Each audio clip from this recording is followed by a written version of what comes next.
Hi friends, welcome back my channel Telangana Musafir. నేను మీ వహీద్.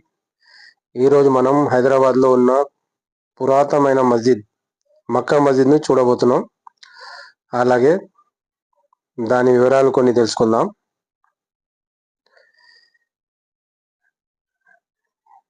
ఇది నిజాం మూడవ రాజు అయిన సుల్తాన్ మొహమ్మద్ ఖుతుబ్ షా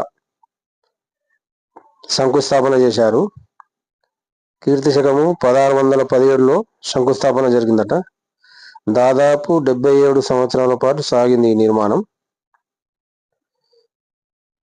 మరియు 1694లో పూర్తయింది నిర్మాణం. మొత్తం రాతితోనే కట్టడం జరిగింది. 170 అడుగుల పొడవైన ఏకశిల రాళ్లను ఉపయోగించారట. 1400 ఎడ్ల బండ్ల మీద తరలించారు ఈ రాళ్లన్నీ. 8000 మంది కార్మికులు పనిచేశారట. ఇది మహబూబ్ నగర్ జిల్లా షాద్ నగర్ నుండి రాళ్లను సేకరించారట. మసీద్ ఎత్తు 170 అడుగులు. దాదాపు 10,000 మంది ఒకేసారి నమాజ్ చేసుకోవచ్చు.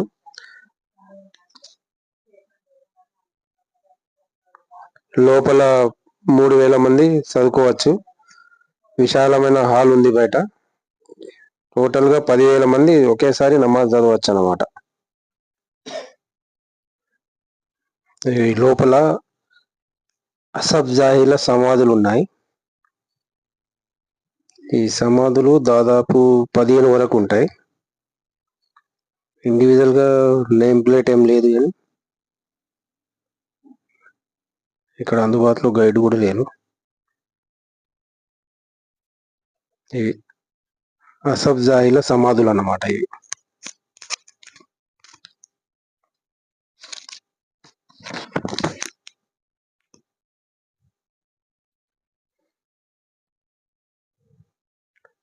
ఈ మసీద్ ఎత్తు 170 మీటర్లు అన్నమాట. ముందర స్విమ్మింగ్ పూల్ లాగా కనబడుతుంది కదా, అది వజుఖానా. నమాజు ముందు కాళ్ళు రెక్కలు కడుక్కుంటారు కదా, వజు అంటారు దాన్ని. వజు చేసే వజుఖానా అంటారు. అందుకే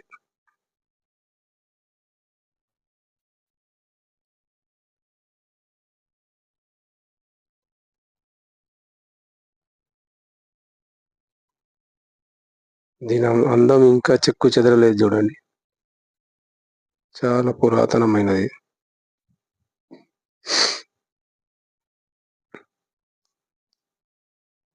ఇప్పుడు లోపలికి వెళ్ళి లోపల చూపిస్తాను మీకు.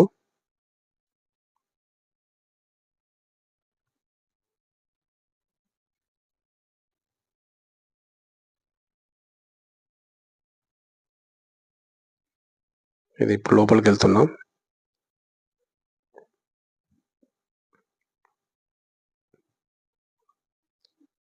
చాలా ఎత్తు ఉంది.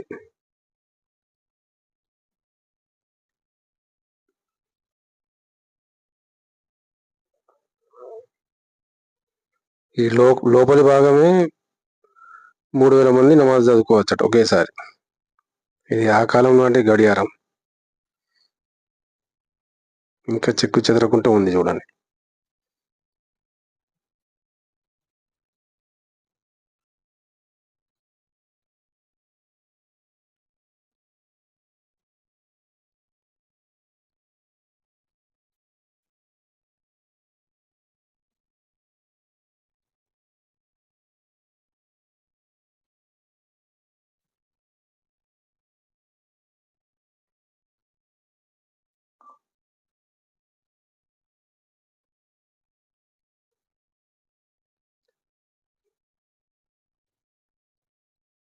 ఎర్రటి తివాచి లాగా ఉన్నాయి కదా, అవి జానీమాజ్ అంటారు. నమాజ్ చదివే చోటు అన్నమాట.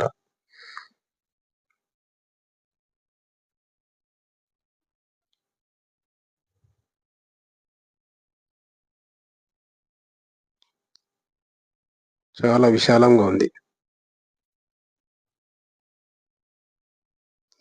చూడండి, దూరం నుంచి ఎంత అందంగా ఉంది.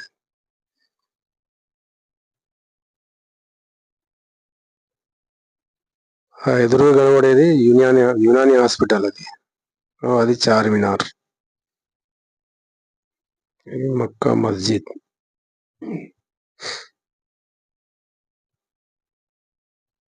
ఇది వజూఖానా, చాలా పెద్దగా ఉంది. వాటర్ ఫ్లో ఎప్పటికి వస్తూ ఉంటుంది, పోతుంటుంది. ఇక్కడ పావురాలు చాలా ఉంటాయి.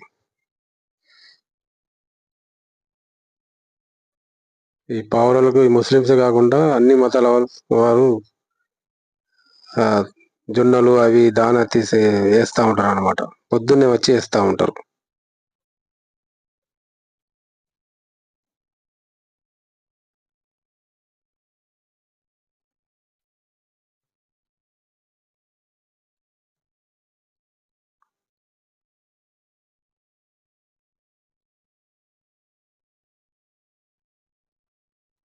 ఈరోజు చాలా మంది వచ్చారు. మరిన్ని మంచి మంచి వీడియోల కోసం మన ఛానల్ తెలంగాణ ముసాఫిర్ని లైక్, షేర్, సబ్స్క్రైబ్ మాత్రం మర్చిపోకండి. ఉంటా మరి, బాయ్.